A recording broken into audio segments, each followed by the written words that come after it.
भारत ऐसी वसुंधरा है जहाँ ऋषि मुनि संत शूर सती ब्रह्मवेत्ता अरहंत बुद्ध तीर्थंकर विविध रूपों में अवतरण के लिए उत्सुक होकर पुनः पुनः आने के लिए प्रतिबद्धित होकर वचनबद्ध होकर हर काल में अपने प्राकट्य की संभावनाओं का संकेत देते हुए ये कहते हैं संभवामि युगे युगे परित्राणाय साधूनां, सज्जन पुरुषों का त्राण करने,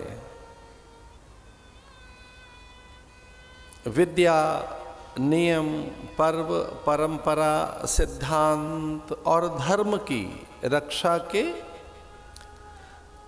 निमित्त उसके संवर्धन रक्षण के लिए जैव जगत के पोषण के लिए योगक्षेमम वहाम्यहम ऐसा कहकर और यह भी संकेत करते हुए विनाशाय च दुष्कृताम, जो हेय निंदनीय त्याज्य अग्राह्य अमान्य अपूज्य और कष्टकारक है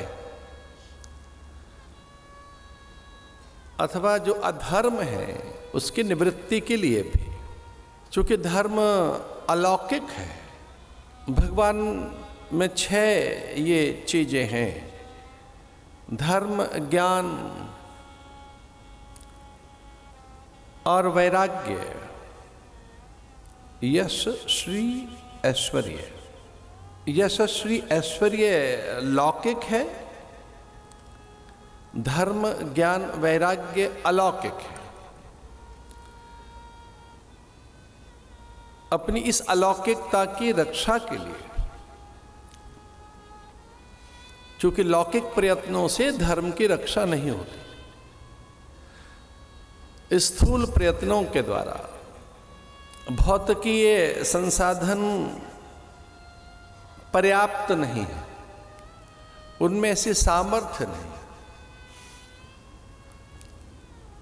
भौतिकीय साधनों के द्वारा, जागतिक साधनों के द्वारा, जितने भी ये सांसारिक साधन हैं, जितने भी इस दृश्यमान जगत में बड़े साधन हैं, उन साधनों से धर्म की रक्षा नहीं होती।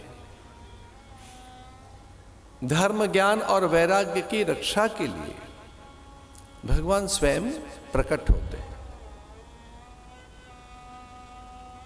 अवतरित होते हैं।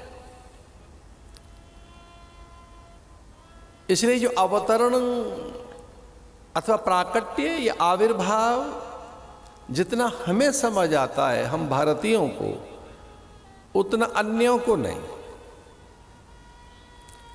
आविर्भाव क्या है? देवसत्ता का अवतरण किसे कहते हैं? अलौकिकता कैसे अनुस्यूत प्रसूत प्रकट या